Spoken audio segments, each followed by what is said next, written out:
je hebt een award gewonnen in het buitenland al, toch? En als je een internationale lijn wil volgen, ja? Welke Surinaamse elementen zou je erin willen verwerken? Eigenlijk heb ik dat al gedaan, dus ik zou dan gewoon daarmee door willen gaan. Maar bijvoorbeeld gewoon mijn roots, inheemse elementen in kleding verwerken. Ik heb eigenlijk wel een voorbeeld, maar dat was gewoon mijn eerste collectie waarbij ik verschillende culturen bij elkaar heb gebracht en dan ook gemixt met het moderne heb ik dan in elkaar gezet. Dus als ik nu echt als ik weer zo een lijn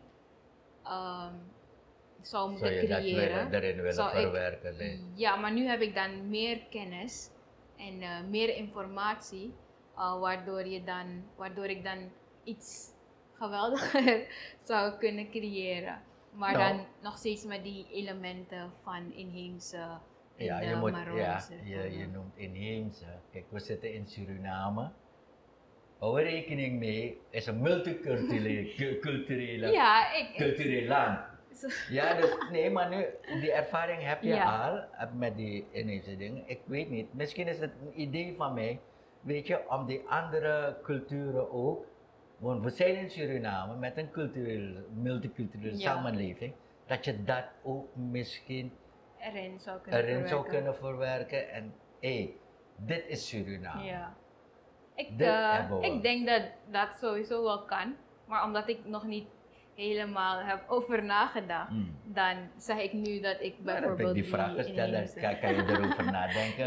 Heb je tijd, je bent nog jong, je hebt tijd zat met dit, Mary, om dit te doen. This is another Supreme production. Supreme TV. To entertain, to inform, to inspire.